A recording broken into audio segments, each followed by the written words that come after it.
जिस भी व्यक्ति ने मंच से जो गलत बातें कही है, अगर आप में हिम्मत है तो आप दरवाजे के अंदर जाइए और वहां पे कुरान शरीफ में हाथ रख करके,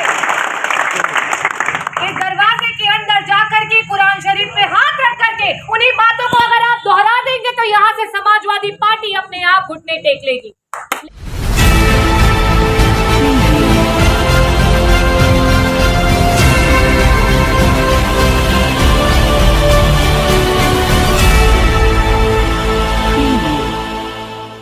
आप लोग और नजदीक आ जाइए अगर सुनना है तो। आप लोग आगे आ जाइए, थोड़ा सा अभी आवाज आ रही है। मैं मेरी माताएं आप लोग थोड़ा आगे आ जाए। उत्तरी है वार्ड नंबर 7। आज वार्ड नंबर 7 शालीगंज उत्तरी में इस पवित्र स्थल मस्जिद के सामने ये मीटिंग को रखा गया और इस जगह को जिन्होंने भी डिसाइड किया, मैं सबसे पहले आपको हृदय से आभार व्यक्त करूंगी कि इस पवित्र स्थल में आपने इस कार्यक्रम को रखा।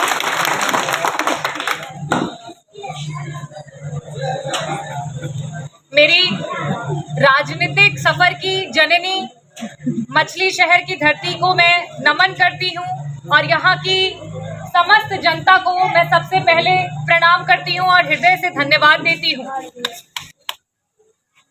यहाँ पे उपस्थित हाजी बाबूलाल राइन जी, ननकू राइन जी, आयूब राइन जी, रफीक शाह जी, कलाम राइन जी, फिरोज खान जी, कमालू राइन जी का हृदय से आभार व्यक्त करती हूँ कि आप लोगों ने इस कार्यक्रम को सफल बनाने में अपना योगदान दिया और साथ ही साथ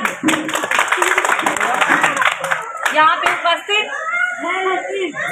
हमारे मछली शहर कस्बे की जान, हमारे युवा जो भी भाई यहाँ पे उपस्थित हैं, हमारे पिता तुल्य, हमारी माताएं और बहनें, सबसे पहले मैं आप लोगों को नमन करती हूँ और हृदय से आभार व्यक्त करती हूँ कि आप सब लोग इस कार्यक्रम में इतनी भारी मात्रा में यहाँ पे उपस्थित हैं, तो हृदय से बहुत बहुत आभार और धन्यवाद।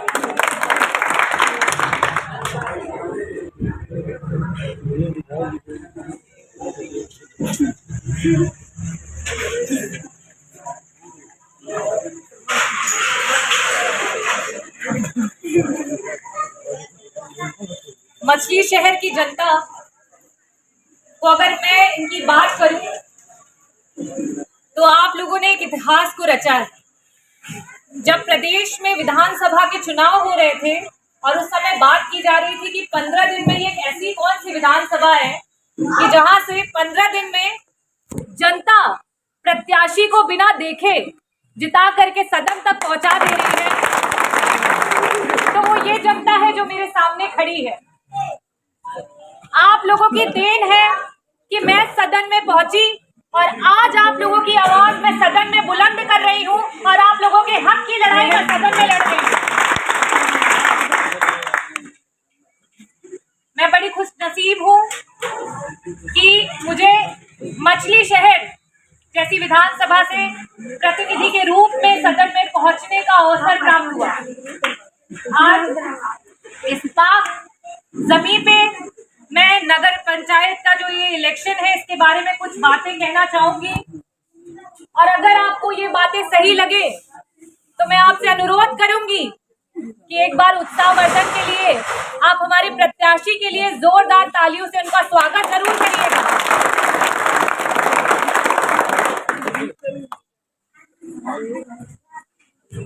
जब चुनाव करना होता है तो दो प्रकार के चुनाव होते हैं।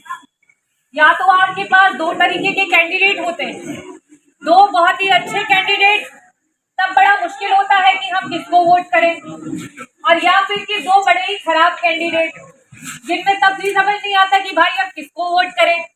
यहाँ आपके पास मामला बड़ा ही साफ है क्योंकि एक बड़ा ही अच्छा है और एक बड़ा ही खराब है, और यहाँ बात हो रही है भाजपा की और समाजवादी पार्टी की। तो आपके सामने साफ साफ दिखाई दे रहा है कि मजहब हो, चाहे हिंदू हो, मुस्लिम हो, सिख हो, ईसाई हो, चाहे हमारा युवा हो, चाहे हमारे बुजुर्ग हो, चाहे हमारी महिलाएं हो, चाहे कोई भी व्यक्ति हो, अगर उनकी लड़ाई कोई पार्टी लड़ रही हो तो वो सिर्फ और सिर्फ समाजवादी पार्टी लड़ रही है। मैं बहुत ही समय, क्योंकि बड़ा कम बचा है, 4 तारीख को चुनाव है और यहाँ से आपको पता है कि किस प्रकार की रणनीतियों को बनाया जा रहा है और किस तरीके से हमारी एकता है उसको तोड़ने की कोशिश की जा रही है। मैं बैठ करके कुछ जो हमारे सीनियर लोग थे कस्बे के, उनसे बात कर रही थी और मीटिंग कर रही थी, तो पुराना इतिहास वहाँ पे बातें हो रही थी कि किस प्रकार से चुनाव हुए, उनके कैसे नतीजे हुए। तो वो हमें बता रहे थे कि कई बार ऐसे चुनाव हुए हैं और इस तरीके की गणना हुई है कि जब कम मार्जिन रहा तो सरकार ने एड़ी चोटी का जोर लगाया है, बल और छल के माध्यम से भाजपा के कैंडिडेट को या किसी न किसी गलत कैंडिडेट को जिताने में पूरा का पूरा सहयोग किया है। और इस बार जो लड़ाई है, आप वास्तविकता जानिए कि अगर हमारे अंदर यूनिटी नहीं रहेगी, अगर मार्जिन हमारा कम रहा, तो आप ये जान लीजिएगा कि हमारी फिर लड़ाई जो है वो नाकामयाब हो जाएगी। और मैं ये नाकामयाबी अपनी जनता के लिए कभी भी स्वीकार नहीं करूंगी। आज ये जो लड़ाई है किसी विधायक की नहीं है, किसी प्रत्याशी की नहीं है, जियाउद्दीन अंसारी की, डॉक्टर रागिनी सोनकर की नहीं है। आज ये जो लड़ाई है आत्मसम्मान की लड़ाई है। आज यहाँ पे उपस्थित एक व्यक्ति की लड़ाई है। और मैं आपको ये भी बता दूं, और मैं ये भी बता दूं कि जो भी लोग आज अलग अलग पार्टियां, जो भाजपा की बी पार्टियां हैं, उनके प्रत्याशी बन करके आपके बीच में घूम रहे हैं और वोट मांगने की कोशिश कर रहे हैं और बार बार आपको दुहाई दे रहे हैं कि हम आपके जात के हैं, आपकी बिरादरी के हैं। तो जो शेखू भाई ने कहा, मैं फिर से दोहराती हूँ कि ये बिरादरी का चुनाव नहीं है, ये आत्मसम्मान का चुनाव है। और इस आत्मसम्मान के चुनाव में आपको एक साथ खड़े होना होगा। और जो लोग भी आज भाजपा की बी पार्टियों से खड़े हो करके यहाँ प्रत्याशी बने हैं और फूट पैदा कर रहे हैं और गलत टिप्पणियां कर रहे हैं, आज मैं बाग द्वार के सामने खड़ी हूँ और मैं यहाँ से ये कहना चाहती हूँ कि जिस भी व्यक्ति ने मंच से जो गलत बातें कही हैं, अगर आप में हिम्मत है तो आप दरवाजे के अंदर जाइए और वहां पे कुरान शरीफ में हाथ रख करके, इस दरवाजे के अंदर जाकर के कुरान शरीफ पे हाथ रख करके उन्हीं बातों को अगर आप दोहरा देंगे तो यहाँ से समाजवादी पार्टी अपने आप घुटने टेक लेगी। लेकिन मैं आपको दावा करती हूँ कि ये सिर्फ और सिर्फ अपनी व्यक्तिगत लड़ाइयों को लड़ रहे हैं। इन्हें कोई फर्क नहीं पड़ता कि यहाँ पे कौन सी पार्टी हारती है, कौन सी पार्टी जीतती है। इन्हें कोई फर्क नहीं पड़ता कि इनके हारने या जीतने की वजह से हमारा यहाँ विकास रुक जाएगा। इन्हें कोई फर्क नहीं पड़ता, क्योंकि रोज मुझे फोन आते हैं कि विधायक जी हमारे साथ वसूली हो रही है। एक गरीब लड़का मुझे फोन करता है, विधायक जी हमारे नापने का तराजू रोज पुलिस लेकर के भाग जाती है, विधायक जी हमारा यहाँ ठेला नहीं लगाने देती है, विधायक जी हमें प्रताड़ित करते हैं, प्रशासन वाले रोज आकर के हमसे वसूली करके जाते हैं। इन्हें कोई फर्क नहीं पड़ता, क्योंकि ये अपनी व्यक्तिगत लड़ाई को लड़ रहे हैं, ये किसी पार्टी की लड़ाई को नहीं लड़ रहे हैं। मुझे बड़े सारे लोगों ने कहा ये छोटा सा चुनाव है, नगर निकाय का चुनाव है, आप क्यों परेशान हो रही हैं? आप तो विधायक हैं, इस चुनाव के रहने ना रहने से आपका कुछ नहीं बिगड़ेगा। आपको जनता ने चुन लिया है, आपको जनता ने प्यार और सम्मान दे दिया है, आप क्यों परेशान हैं? तो मैं उन्हें यही जवाब देती हूँ कि मैं परेशान हूँ मेरी मातृभूमि के लिए, मैं परेशान हूँ मेरी जनता के लिए, मेरे परिवार के लिए, क्योंकि मैं कभी नहीं चाहूंगी कि किसी के छल के कारण उनका हक छीन लिया जाए। आज यहाँ पे आने का मकसद सिर्फ यही है कि आपको बताना है कि आज लड़ाई जो है वो बड़ी कठिन है और इस लड़ाई में ऐसा ना हो कि पुराने टाइमों की तरह रिकाउंटिंग हो और 200-300 के मार्जिन पे ऐसा हो कि रिकाउंटिंग में आप जिस व्यक्ति को सोच रहे थे उस व्यक्ति को अपने बीच से खो दे और भाजपा आप पे हावी हो जाए। आज ये लड़ाई समझ लीजिए अपने कौम की लड़ाई मत की राजनीति नहीं है, ये लड़ाई संविधान की लड़ाई है, अपने अधिकार की लड़ाई है। आज ये पार्टी 10 साल से है। आज ये पार्टी अगर हम सेंट्रल में देखें तो सेंट्रल में, स्टेट में देखें तो स्टेट में है, लेकिन अगर आप विकास के नाम पे देखें तो सिर्फ और सिर्फ नाकामी है। हम अपने बच्चों को देखते हैं यहाँ पे, उनके भविष्य के बारे में हम कुछ नहीं सोच पा रहे। हमारे युवा बेरोजगार बैठे हैं, हम उनके बारे में कुछ नहीं सोच पा रहे। हमारी महिलाएं, हम उनके स्वास्थ्य के बारे में, हम उनकी बेसिक सुविधाओं के बारे में कुछ नहीं सोच पा रहे हैं। आज उन्होंने एक ऐसे कगार पे ला करके खड़ा कर दिया है कि भाई को भाई का दुश्मन बना करके खड़ा कर दिया है। आज जितनी भी भाजपा की बी पार्टीज हैं, आज उनमें से एक ऐसी पार्टी आपके बीच में घूम रही है जिसने राष्ट्रीय अध्यक्ष समाजवादी पार्टी श्री अखिलेश यादव जी को मुख्यमंत्री बनने से रोक लिया। वो पार्टी आपके बीच में नकाबपोश बन करके और आपका हितैषी बन करके घूम रही है। जान लीजिए कि वो सबसे गद्दार पार्टी है, सबसे खतरनाक पार्टी है। मैं ये बातें क्यों कह रही हूँ, उसे जरा गौर से सुनिएगा।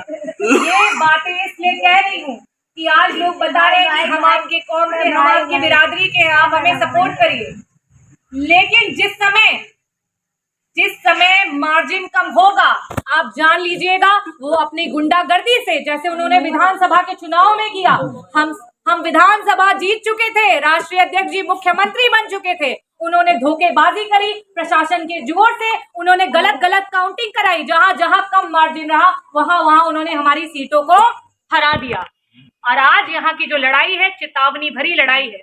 और यहाँ आप सभी से अनुरोध है कि आप सभी एक हो करके, जिस पार्टी ने सिर्फ अपना पसीना नहीं, आपके लिए अपना खून दिया है, जिस पार्टी ने जिस समय राष्ट्रीय अध्यक्ष जी मुख्यमंत्री नहीं बन पाए, मुझे याद है कस्बे से भी ऐसे घर है जहाँ चूल्हा नहीं जला, जहाँ पे आंखों में आंसू भर भर के हमारी बहनें रो रही थी, जहाँ पे आंसू भर भर के हमारे युवा रो रहे थे।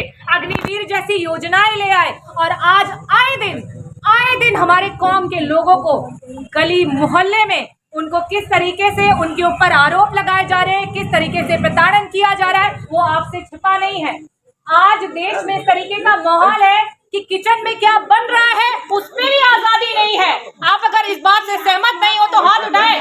क्या ऐसी बात है? आज हमारे किचन में क्या बन रहा है उसकी भी आजादी नहीं है हमारे पास। और इन्होंने अलग अलग बी पार्टियां बना ली हैं और वो बी पार्टियां बना करके सिर्फ और सिर्फ हमें तोड़ने का काम करना है, सिर्फ और सिर्फ हमें तोड़ने का काम करना है। तो जिन लोगों ने ऐसे काम किए हैं, मैं आप लोगों से यही कहना चाहूंगी, जो भी लोग पहले समाजवादी पार्टी से टिकट मांग रहे थे और टिकट नहीं मिली तो पार्टी उनके लिए खराब हो गई, उन व्यक्तियों को मैं यही बोलना चाहती हूँ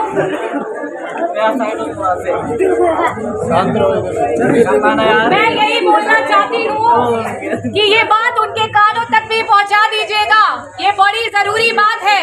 और 4 तारीख तक आप लोग मजबूती से इस चुनाव को पकड़ करके रखिएगा, क्योंकि ये आपके हक की और सम्मान की लड़ाई है। और उन्हें ये जरूर बता दीजिएगा कि हम अगर अपना हक मांगने पे उतर आए, अगर हम अपना हक जताने पे उतर आए तो सोचो तुम्हारा क्या होगा। अगर हम हकीकत दिखाने पे उतर आए तो सोचो क्या होगा। अपनी महफिलों में बदनाम करते फिर रहे हो मुझको, अपनी महफिलों में बदनाम करते फिर रहे हो मुझको, अगर सच बताने पे उतर आए तो तुम्हारा क्या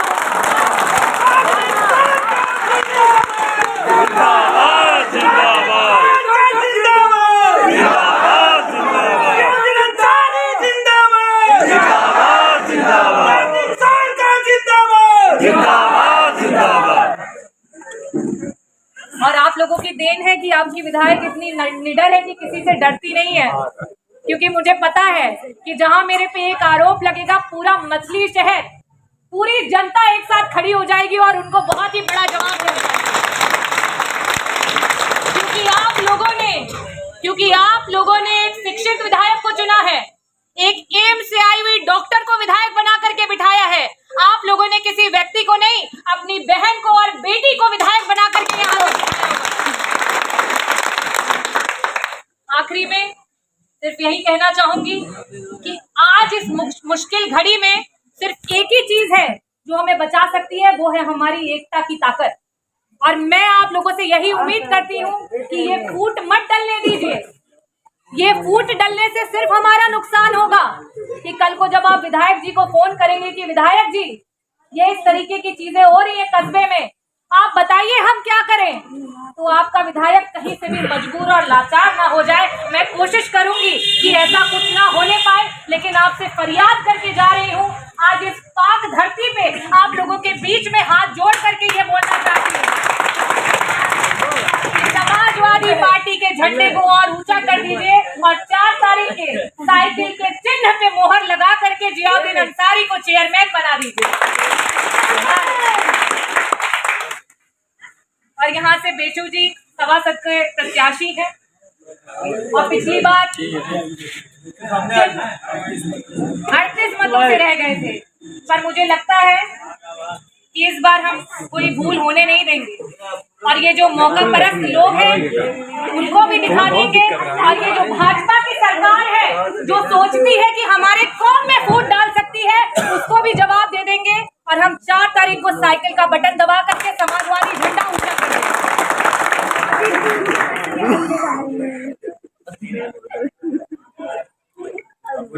आज यहाँ पे इतनी भीड़, मैंने अपेक्षा नहीं की थी कि इतनी रात में इतने सारे लोग उपस्थित होंगे और मुझे लगता है कि मेरी बात सुनने के बाद हर किसी के चेहरे पे मुस्कान आ गई है और सबको समझ भी आ गया है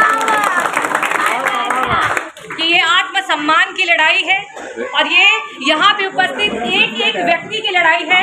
और इस लड़ाई में जब तक आप हाथ से हाथ नहीं मिलाएंगे और कंधे से कंधा नहीं मिलाएंगे तब तक आप इस लड़ाई को जीत नहीं पाएंगे। तो क्या आप तैयार हैं इस लड़ाई को लड़ने के लिए? हाथ उठा के बताइए, क्या आप तैयार हैं? अरे मेरी जनता के लोग हैं भाई, मेरे कस्बे के लोग हैं, इतनी धीमी आवाज में स्वीकार नहीं करूंगी। क्या आप तैयार हैं? क्या आप तैयार हैं? तो 4 तारीख को आप कौन सा चिन्ह बता रहे हैं? अरे यार ये तो मेरी जनता है, इसकी आवाज तो पूरे सदन तक पहुंचनी चाहिए। तो 4 तारीख को कौन सा चिन्ह बता रहे हैं? अरे हमारे बुजुर्ग 4 तारीख को कौन सा चिन्ह बता रहे हैं? हमारी माताएं बहनें कौन सा चिन्ह बता रही है? हमारे नौजवान कौन सा चिन्ह बता रहे हैं? हम किसे जिता रहे हैं? एकता का प्रतीक किसे मान रहे हैं? अरे हम किसे जिता रहे हैं? अरे जोर से बोलो, एनर्जी लगा करके। ये मछली शहर के कस्बे के लोग हैं।